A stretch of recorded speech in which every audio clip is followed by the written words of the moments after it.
Hey, welcome back to the Ugly American Werewolf in London rock podcast, recorded just off Abbey Road in beautiful central London. This week, we're going to review the 1983 Police classic, Synchronicity, which, if you were a member of the MTV Generation like we were, and were 9, 10, 11 years old, maybe a little older in the summer of 83, the Police's Synchronicity was everywhere. And it was everything to young rock fans just starting to understand the genre and the importance of music in their lives. And that's me in action. And this week, we're going to talk about Synchronicity, Every Breath You Take, King of Pain, Wrapped Around Your Finger, the Synchronicity songs, and the Police themselves, who had quite an interesting interpersonal relationship or relationships within the band that caused some infamous stress and caused them to break up for about a quarter of a century before finally getting back together to do the biggest tour of all time with absolutely no new music. Talking about Stuart Copeland on the drums, Andy Summers on guitar, and the legendary Sting, nay Gordon Sumner, on the bass vocals and main songwriting responsibilities. So let's jump in here. It's going to be a fun one. Back down to 1983, reviewing Synchronicity by the Police on The Wolf.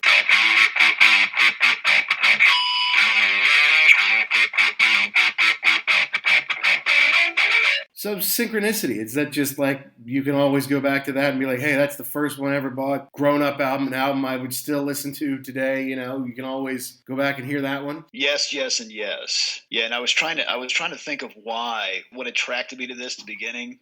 Mm-hmm. And I think this was part of the holy triumvirate of albums. So you had this, you had Pyromania, and you had 1984. And I think it was one of those deals where I had friends that already had the other two. So I was like, well, I'll just get this one and then we can all hang out and listen to these records. But going back through this now, Let me put it to you this way. If you work the math out on a piece of paper, it doesn't work out. You had, as far as this being a big hit record, I mean, this was three dudes who, it sounded like there were two dudes who really weren't fond of each other anymore. Sting and Stuart Copeland, like it sounded like they wanted to kill each other. Literally fought each other. Yeah. Correct, like fisticuffs. I think I was reading that they recorded it in the Air Studios in Montserrat, and then went to Quebec. And then at one point in time, like they were physically like fighting with each other, like fist fighting, grappling with each other. Where the producer was like, "I'm leaving. I can't do this anymore." So, and then the whole deal was that it's all like this real kind of out there Carl Jung and Freudian stuff in the lyrics. Like this shouldn't have been a hit album when you put it all together like that, but it was. It sold like 20 million copies or whatever it did finally.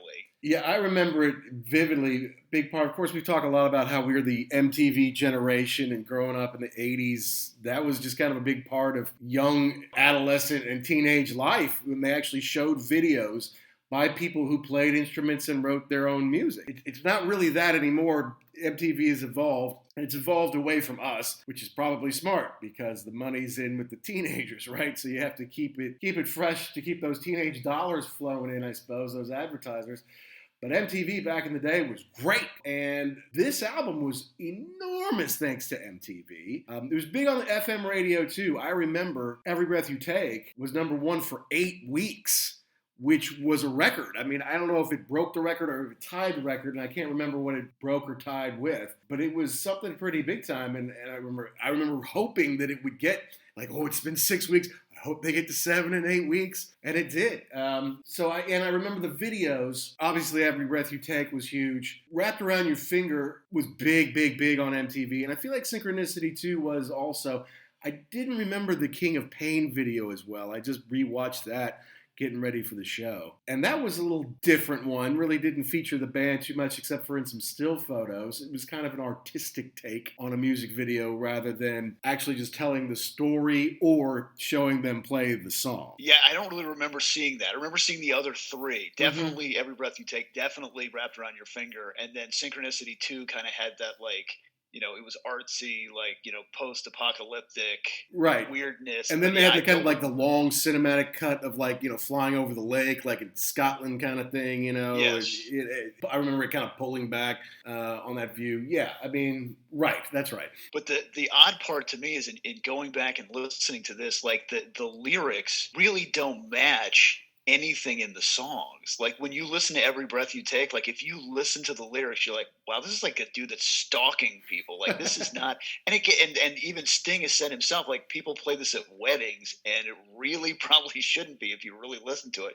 But I think what they did was they had these kind of like, and same with King of Pain, it was like, oh, this is kind of depressing, but if you listen to the music, it doesn't go together, but it works. I don't get it, but the end product is fantastic. And you can't have a bigger hit single than Every Breath You Take. I mean, it No. doesn't really exist. I think Sting got an award because it was played over 15 million times on the radio, making like one of the most played songs of all time. Like in 2003, he was making $2,000 a day just from Every Breath You Take. Like that's it. It's worth like a third of his catalog or something like that. I'm like, wow, really? Because he's got a lot of other songs, both in the Police and solo. And that one alone is huge. I mean, Song of the Year, won Grammys, one of the biggest 5 songs of the 80s. I mean, enormous. There was something too. What was at the beginning? It was a cigarette or something in an ashtray. And so you knew when that came on, you're like, oh, this is it. That's right. Pay attention, crank it up, here we go. And the same with Wrapped Around Your Finger. They lit the candle at the beginning, so you knew you had that like extra 2 or 3 seconds to get the TV cranked up because you knew this was coming on. And didn't they have different versions of the videos too? I feel like there was a blue version and a red version. I don't know if I ever really saw all of them. Maybe it was just something they kind of advertised on MTV to keep you watching because they played one of them every hour on the hour for a while. It could have been, and that could have been like a European thing too, because I think they do that a lot more in Europe. They have different versions to keep people, because they know in the United States we're just monkeys and we'll watch the same thing over and over and over again. We pretty much are, yeah. Guilty. Yeah. But I saw an interesting quote from, and this was probably back in the day because it was from it says I want my MTV, mm-hmm. but it was from Stuart Copeland, and he was talking about the Wrapped Around Your Finger video, and he said, and I quote, I never much liked the idea of Wrapped Around Your Finger. Now, I was kind of pissed off about that one. I had never been much of a fan of the song, actually. Sting got to shoot his part last and made a meal out of knocking over the candles, and then expletive him. So yeah, I think that, and I remember that too. Like he if you watch that, he's in it 90% of the time. There's like one shot of Copeland playing the drums. Mm-hmm. Andy Summers is dancing around with an acoustic guitar, which doesn't even show up in the track. Right. So yeah, I think by that point in time, this had become basically the Sting show, and the other 2 guys were just players in it. And I think again, I get the feeling that Copeland was the guy who was, I don't like this, and Summers was the middle person saying, you know what, let's can we all just get along here and make this work? Yeah, Andy Summers was lukewarm water, right? He's the Derek Smalls of the band, no doubt about it. And the thing is, I kind of used to be in the Copeland camp a long time ago because it was like, screw Sting, you're that good looking and talented and rich, and I can't like you that much, right? So there's got to be something wrong with him. And I knew that Stuart Copeland was smart, but he's kind of a smart aleck, too. Sometimes he's too smart for his own good, it seems. I know he felt maybe bad about it because he kind of invented the Police, and then he started losing control when Sting came in, and then he started losing more because Andy Summers is a lot older than they are. Andy Summers goes back to the 60s. He's like a contemporary of Eric Clapton's and Jimmy Page's. He was in the New Animals with Eric Burden, way back when. I think he's a good 10 years older than those guys, especially Copeland. Maybe not Sting, but I think he's like Sting's early 50s. I think Copeland's like 53, and I think Summers is like 42 or something like that. Yeah, he's kind of the Mick Mars of the band, where it's I think, and I probably think too, he was a guy who said, I've got a really good thing here. I don't want to see this get screwed up. And mm-hmm. it was, and Copeland was the spoiled child. But I guess that's an interesting thing too, because when they started, they were on, what was that, IRS Records? Right. And IRS Records was his brother Miles Copeland's deal. So I think you're right. And then as that, then they went to A&M, and that kind of got, his stroke in the band got more and more pushed back and away. And obviously, Sting was going to be the big heartthrob and, musical genius Well, yeah, I of the mean, band. driving force, no doubt. But Miles Copeland did continue to manage them. I think he owned and managed IRS, but he managed the band as well and kind of managed them until the end. And that probably wore on Sting too, because then he's got, the snot-nosed brother that he's got to deal with every day. And then he's got the older brother who's, taking 10% or whatever it is, guiding his career. He's like, this is untenable. This is not going to last forever, right? And apparently there were stories too about how Stuart Copeland would, during a live performance, say to himself, I think I'm going to go somewhere else with this one. I think I'm going to wander off into the woods. And, then you had the two of them turn around and be like, what are you doing right now? Play the song the way it's freeform jazz exploration time Right. on a live show. Here we go. And it's like, okay. But really, when I listen to this, like, especially starting off the first track, Synchronicity 1, which I don't think gets enough credit because it's a good song. He is on point on this record. Copeland is just hammering these things. And definitely adding the drum is its own animal on this record. And they had gone pretty reggae, I feel like, in their previous 3 or 4 records, or at least they definitely seen those influences in there. Not as much on this one. This is a little different percussively, if that's a word. Yeah, I agree. And he is quite good, and it was part of the push and pull of all of them being at each other's throats that kind of got the best out of them. And apparently they didn't even record it together. Hugh Padgham, who worked with Dire Straits and I think still works with Mark Knopfler down at Grove's End Studio here by the river in London, great producer. He had Stuart in the dining room, I guess, set up there. And then Sting could come in the control room or had his own little spot. And then Andy was in the other room. And they did not record together. They did their parts all separately so they wouldn't kill each other. And when they mixed or they did overdubs or whatever, it was one at a time in the studio. You didn't cross paths. So that's pretty rough. But then they really did kind of shoot up pretty quickly. It's like, they got together, I don't know, was it 76 or 77? They had their first single, Fallout, and then it's Outlandos d'Amour in 78, Regata de Blanc in 79, Zenyatta Mondada in 80, Ghost of the Machine 81, touring on all those albums. And then they put together what is an incredible album, and the album that, yes, broke the band up, but also vaulted them to super duper uber stardom too. And then they had to tour on it pretty hard. So it's 10 pretty intense years there for the Police. Yeah, with three guys who, well, 2 guys who really weren't going to be second fiddle to anybody else. And you can actually see that. Like, what's the one? I think it's Every Little Thing She Does. Mm-hmm.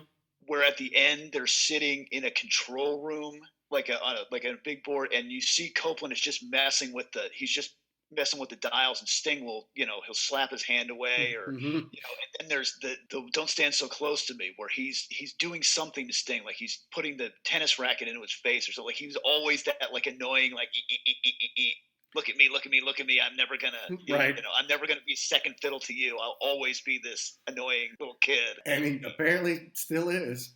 Yes. And Sting went on to become pretty big without the Police. And Stuart Copeland continued to work and do some interesting things, but obviously not the household name. But I remember them in an interview. I think it's been shown on MTV. I don't know if it was for MTV or not. The 3 of them are basically sitting around a picnic table or a circular one, having lunch, having an interview, right? And Sting and Sting and Stewart are apart. Andy's in the middle. And they're kind of talking about, we hear you're having some rough patches, or we hear there's a little fighting or whatever. And Sting, they're very upfront about it. Sting says something, and then Stewart says, "Oh, is that what you want to see? Video of me whooping Sting?" And so Sting takes his drink and tosses it at him. Yeah. And so then, of course, he crosses right over Andy, and they go off and fight.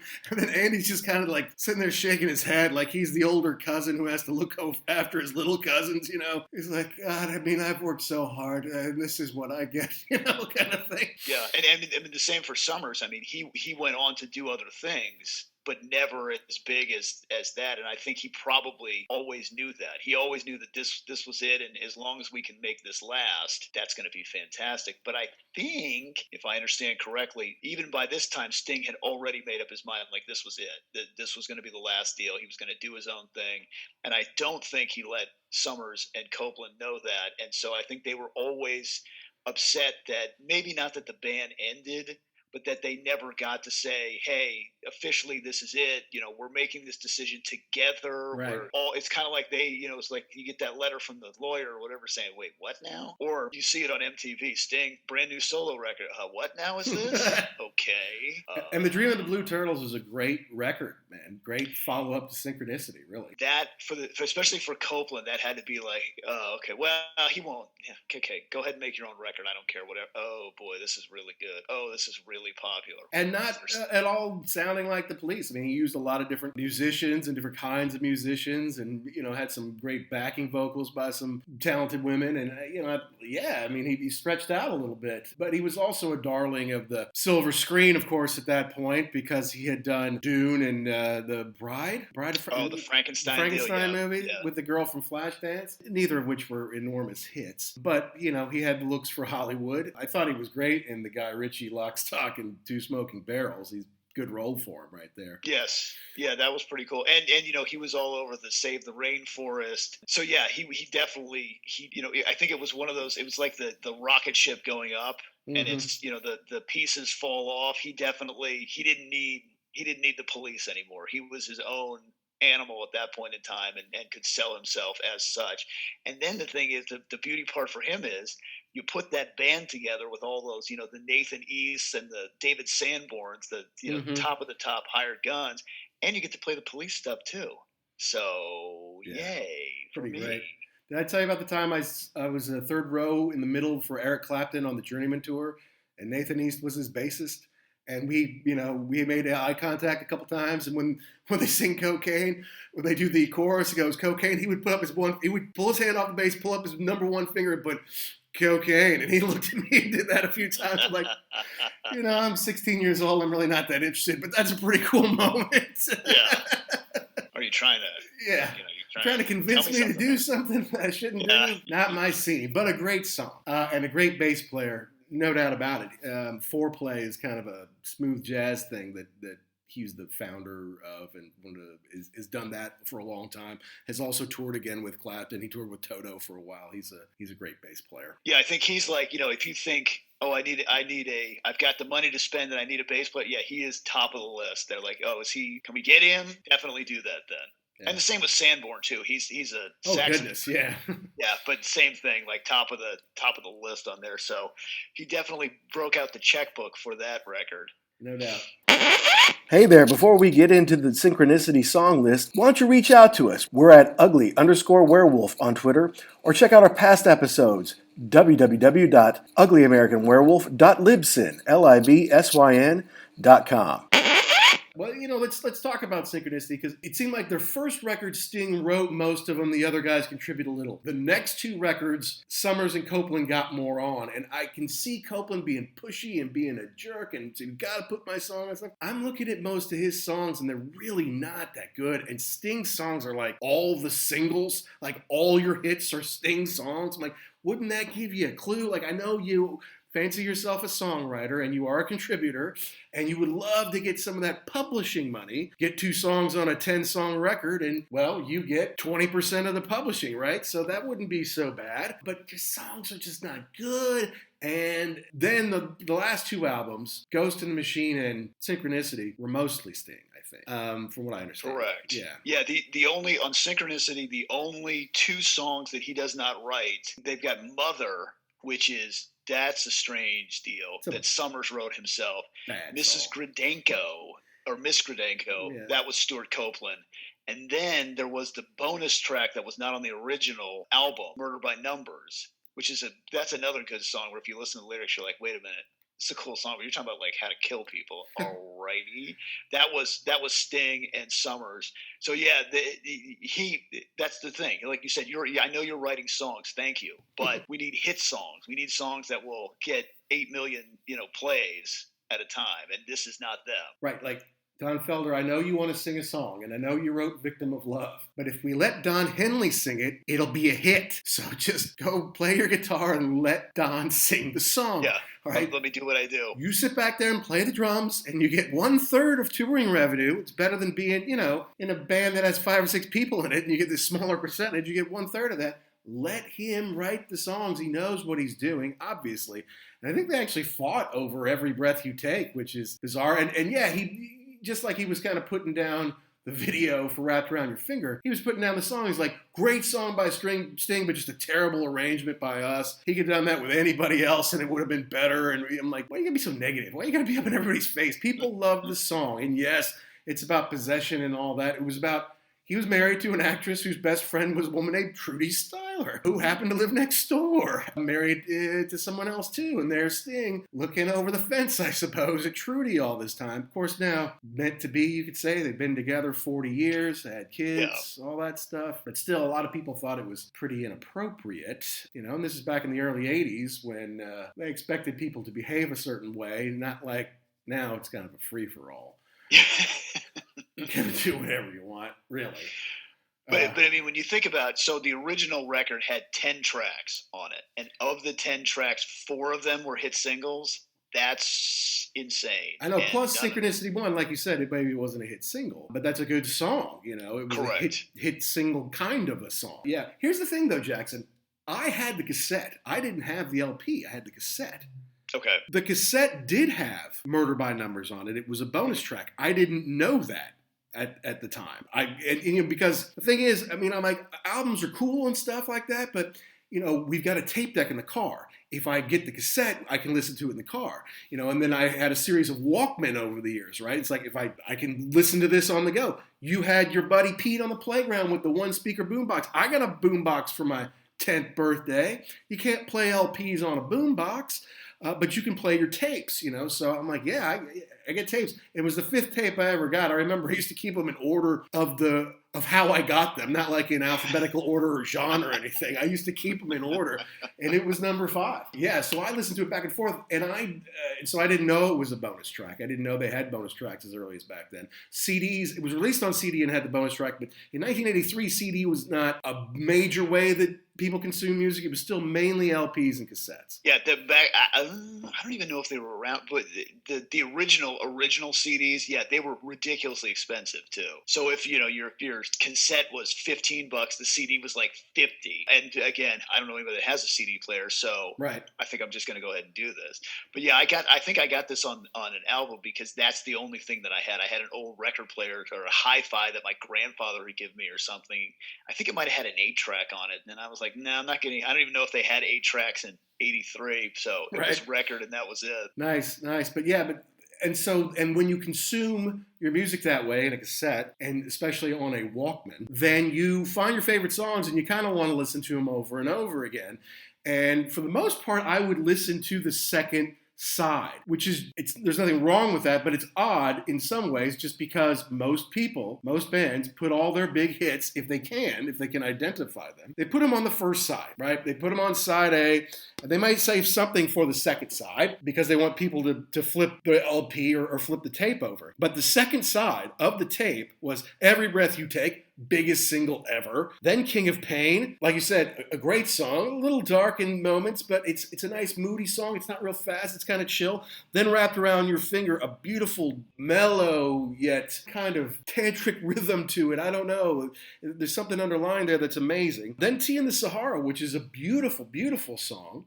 And was actually used in a classic episode of Miami Vice, starring a young Ving Rhames, when a group of teenagers took over a hotel, a group of young militants, and Rico had to bust in there. And then, yeah, Murder by Numbers, so I could kind of listen to the whole second side, but I can also listen to Every Breath You Take, then flip it over, listen to Synchronicity 2 to the end of the tape, and then flip it again, and I can listen to Every Breath You Take, right? Because I was not going to listen to, and of course, just to round it out, so side 1 is Synchronicity 1, Walking in Your Footsteps, then Oh My God, then the Andy Summers tune Mother, which is just, it's horrible. It's so unlistenable. I get the concept, I understand the lyrics, but the music is just, and the singing is just odd.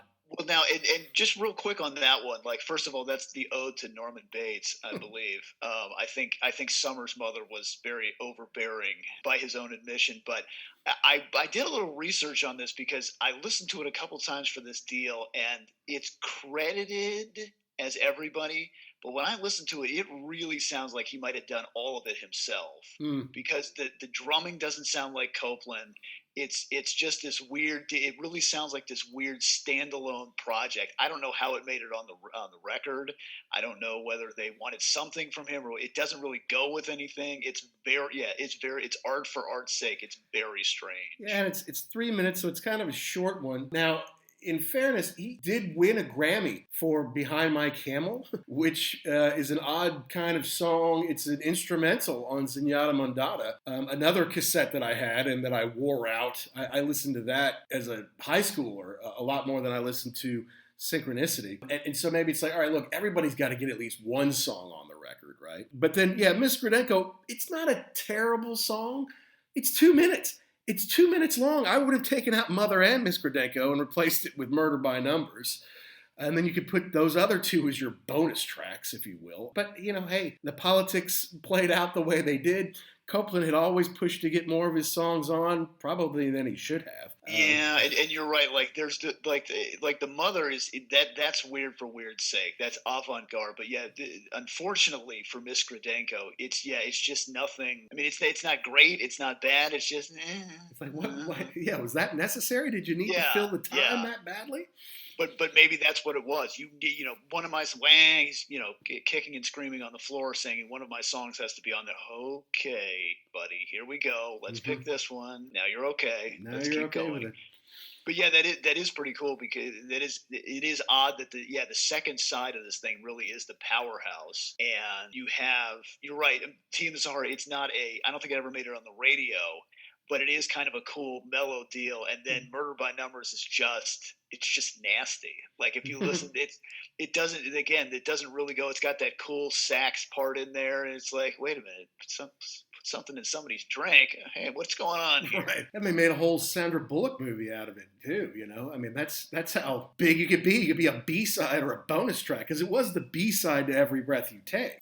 But obviously was a bonus track on the cassette and CD. So yeah, his influence is great. Of course, I think Sting was later nominated for an Academy Award. Did he win one? I don't think he won it. But I don't know if he won it either, but yeah, definitely up for the award. And they're saying this is one of the 1001 albums you must hear before you die. I can't imagine there's that many people that listen to this kind of music that haven't heard this up, down, back and forth. Mm-hmm. I mean, either you had it or you knew somebody that had it. It's not. There's nobody on the face of the earth that's like, Synchronicity. I've never heard of that record. Of course you have. Right. You may be missing, one of the ones in the middle. Although actually that brings up a good point, because like you and pretty much everybody else, we basically started at the end and then worked our way backwards with the Police.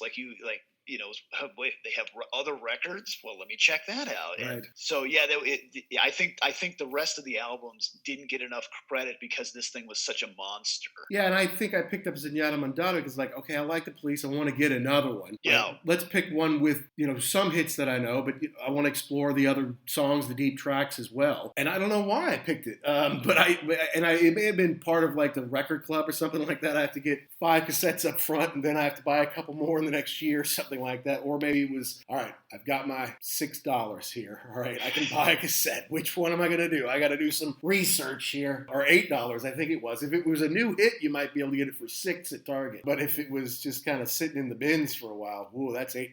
So it pays to be in the know up on the newest stuff, Gary, because you can save money that way. If you take nothing else away from this, that's what you should say. But yeah, and then I always kind of held on to this for a while. The other records aren't as good as Synchronicity. They really are. They're different, mm-hmm. but I think they're excellent also. But this one will always have a special place in my heart, because you could not get away from it in 1983. It was more in 85, pretty much. But by the time this thing dropped until Dream of the Blue Turtles came out, there wasn't really a gap, I don't think, for Sting anyway. No, and they released in 86, I believe. It was Every Breath You Take, the singles, including the reworked version of Don't Stand So Close to Me, which I don't know if anybody liked that a whole lot. No, unnecessary. Stop that. I mean, it was, we were desperate for something new. It had been 3 years. We thought, is Sting leaving? Is he not? We don't know. And it was cool to get all the great songs. It was the greatest hits. I remember getting it for Christmas. It was the greatest hits cassette. Still have it. I was a little bummed that they didn't have the old version of Don't Stand So Close to Me. I'm like, you want to do a new one? That's great, but can we also have the good one? But it didn't work out that way, unfortunately. But no, it was great to have all their greatest hits, together in one. If I'm not mistaken, it was like 2 off the first 3 albums and 3 off the last 2 songs, that is. Yeah, that sounds about right. And it was a good, and that was back in the day when either you had a ton of money to buy everything or you had to pick your shots with the greatest hits and be happy with that. Mm-hmm. But yeah, that's the $1 million question for all those greatest. Oh, how come you didn't put this on there? Well, because how much do you want to pay for this? You don't want to pay for a double cassette or double album or whatever, so just be quiet. Yeah, now these days it's like, no, I don't want the greatest hits, unless you've got all the deep tracks and all the B-sides and all that stuff. I'll buy a 3-disc greatest hits. I'm not going to buy the 1 disc. But yeah, back then you're a kid, you only got so much budget. I can only ask, I can't say, Mom, I want you to give me all the Police records for Christmas. It's just say, give me the greatest hits and then I can listen to those songs whenever I want. Yeah, I don't know. Like I said, on paper, this should not have worked out. But just thinking about this more and more, like you said at the beginning, why did you want to talk about this record? Because it was the first record I ever got, and it just struck me. But just to have this thing be this big I think it was a giant leap for the music industry. Even all of these records that were kind of coming out now, like Thriller. And this one and 1984 and Pyromania that we talked about last time. Like now we're talking, these guys are on multi-year world tours. Like you're touring in Japan and all over the place. And it just the scope of this thing ratcheted up from I know there were big bands in the 70s. I get that had tours, but this was just something people hadn't seen. Yeah, and their reunion tour back in 2007, 2008 was enormous. At the time, the biggest tour ever. And yeah, I actually caught it 3 times. I caught it once in Oakland, where like the A's and the Raiders played, Alameda County Stadium, which is just enormous. And I was on the field too, so it was vast to see this to be on the field because it's a huge, huge place. One of those old dual things they made back in like the 70s, massive thing. And then I saw them in the Pepsi Center. It was funny because I won the chance to do like a quote unquote VIP experience, not VIP to go back and meet the band, but to get to the show. You get a laminate, you get to come to a section and have nice food. You get walked down to your seats and stuff like that. So that was kind of funny. But I went with some friends and with the She-Wolf to that. And then they actually played Churchill Downs, which hasn't hosted too many concerts. Obviously, they host the Kentucky Derby, and they put 150, 180,000 people in it for that. But that's around the track. I saw the Stones on the Licks tour there. And then, yeah, I saw the Police with a couple of buddies. Basically the same show. The stage was huge and incredible. It was fun. And like you said, the biggest tour of the time with zero new music. Zero new music, and you only have to split it 3 ways. Right. But to think there was that much of a call for it, I mean, from 83 to 2007, having, other than that greatest hits record in 86, nothing from the Police. And yet you can still sell out. It's a testament to how not only how big they were, but how you really left people wanting more in '83, leaving from that time. And the one thing that I really liked was when they played Wrapped Around Your Finger on that. They might have done it on the '83 tour. I did not see that. Right. But Copeland had this massive rig set up behind the drum kit where he had bells and gongs and everything back there. And he really did a cool rendition of the intro part to it. Or the kind of the main part where it's like you were thinking to yourself, like, how did they do that? How could they do that live? Well, that's how they did it live. And then when he comes, Devil in the Deep Blue Sea behind me, he's moving down to the drum kit and then pop, he hits that's really cool. And it just shows you that, he is, even though he is the he's the drummer back there, he's just as much of a showman as anybody else. And then the other one they did, Message in a Bottle, where they opened with that. Yeah, he's hammering on the gong, blah, blah, blah, blah, blah, blah, and then Summers comes walking out and he just gives him the double point, and then he goes into the riff, and yeah, definitely a cool show. It was cool, once again, Stuart the Malcontent. I remember him blogging or talking about it. We are the mighty police, and we are careening, off the road or whatever. Like there have been technical issues. I remember in the Pepsi Center in Denver, the first 3 or 4 songs didn't quite sound right. Some, the mix was off. Something was wrong. They eventually fixed it. But he was complaining about that. I'm like, good Lord, man, you finally got what you wanted. You finally got the golden goose to come back to his old nest and impart, with his talent, the ability for you to be wildly rich. Now, he probably did just fine back in the day with the Police, and the Police catalog still do okay. Andy and Stewart don't get publishing rights on Every Breath You Take, so they don't live quite like Sting does off that. So having a tour where you make 8 or 9 figures is an awfully big deal to them. It's a much bigger deal to them than it is to Sting. So just try to be happy, would you? But I think it's one of those things where maybe it's you meet up with an ex-love or someone and you say, now why did we had so many good times, why did we break it? Oh, now I remember. Right. Now I remember why this didn't work out the first time. Yeah, like you said, you'd think somebody who had that time of not making as much money, not being as big of a star, to go on this giant tour, I'm still going to complain about it. Right. And I saw a clip of him because he always had that camera with him back in the day. It was always recording. He had it. This was on the Synchronicity tour, and he had it set up kind of so it was recording like kind of the back of his head and then the stage. Mm-hmm. So you were seeing what he saw, and he's drumming in the middle of a song, and he's talking to the camera. Right. Hey, how you doing? We're here in Australia or whatever, and great tour so far. But and like he's not missing a beat, and then he just says, "Hang on a minute," and does a roll, and comes back, and he's like, "Yeah, now Sting's going to do his little twirl," and sure enough, he does the thing, and just a guy who just a malcontent. I think a guy who whatever he got, he was like, "Well, but what about this?" But at least they got together and did it, and at least another generation of people got to say, "I saw them play." They were, I mean, you said the mix was off a little bit, but other than that, like nobody had lost a beat as far as being a musician. They were all top notch, still had it. Absolutely. Yeah. And all 3 shows were great, because they're kind of different venues. One's in like a baseball stadium, one's in like or a football stadium, one's in an arena, like a basketball arena. The other was at a racetrack. So it's kind of a neat way to see them all. And, the stage huge, the lights are great. The whole walking your footsteps where they had the dinosaur, the brontosaurus kind of moving behind them. That was kind of neat. But yeah, I mean, and Everyone Stares is a movie that Stewart produced, kind of pieced together for most of all his home movies and some other stuff too. But he obviously took a lot of home movies, and I think even Andy Summers eventually made a movie while they were on tour, and it came out.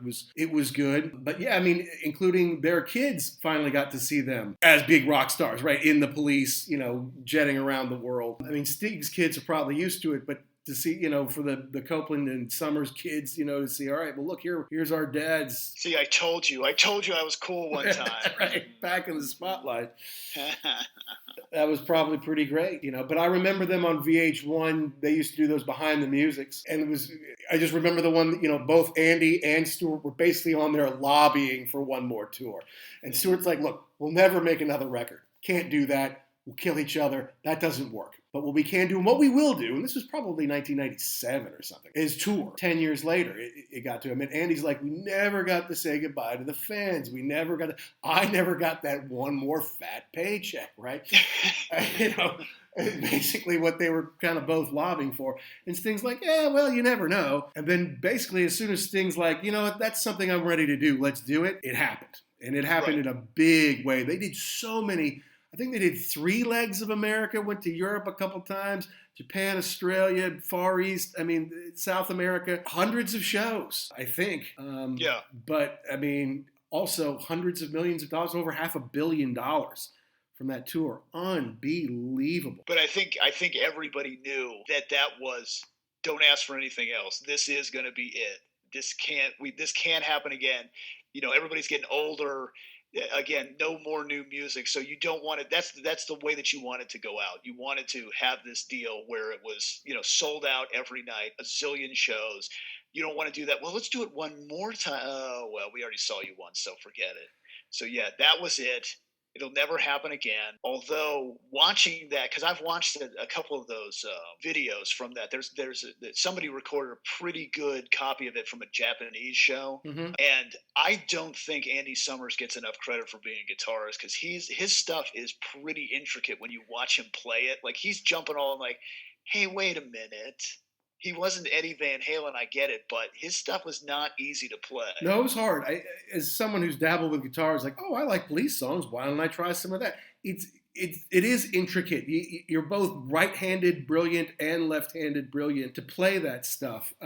You're right, and he is a seasoned musician. But yeah, at this point, Andy touring doesn't make any sense. Would you say 42? He's nearly 80 years old. Now, I was supposed to see Sting last year. I thought it would be a good date night for me and the She-Wolf, right? And I can go see Deep Purple and Iron Maiden and Steve Hackett, on my own. But, sometimes you want to go, to bring your woman to a show, right? You want to go out on a date one night. Correct. Right? Treat her nice. So you go see Sting. It's like, okay. And it wasn't in the O2 or something. It was in like a 2,500 seater or something like that, like a nice theater. So I was looking forward to it. Of course, it, like all the other shows, was postponed. And I believe it was postponed until September of this year, which means there's a slight possibility that it could happen. They're talking about having everyone vaccinated by then, or most everyone. And if you can get one and they can prove it with some kind of ID or passport stamp or something like that, then you should maybe, in theory, be able to go to shows again. Yeah, there was something here saying that in the United States that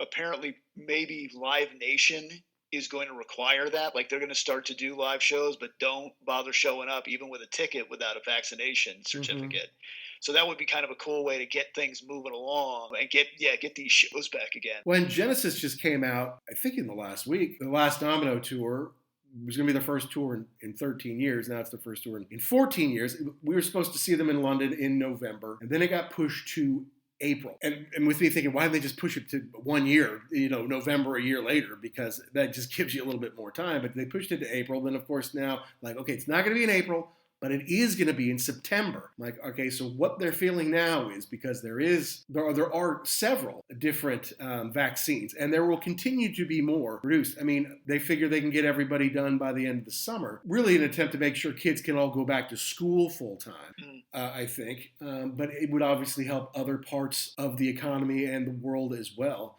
And yeah, if we can do live concerts again in September, I'm ready, man. I'll get my vaccine by hook or by crook. Well, hopefully over there they'll be a little more organized in the rollout. Here in the United States, it is a free-for-all at this point in time.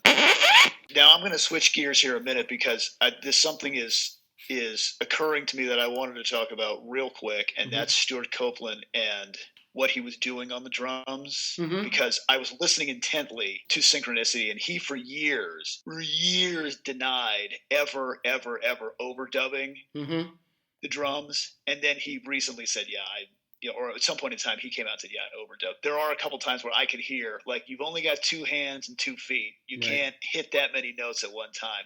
It works. It's just layer upon layer. But I just remember hearing it on this record saying, that's it right there. There's no way. You can't be playing the snare and the toms and the bass drum at the same time. I'm sorry. Listen to Action the audio file calling him out. Don't mess with me. I can tell what you're doing.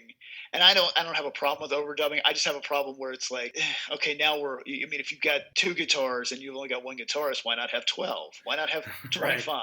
But see, that's why I wanted to do the podcast, because Jackson, you've got insight that not everyone else has. You and I together can hear things that I know other people can. So that's why we get to continue to do this, man, because we never run out of stuff to talk about.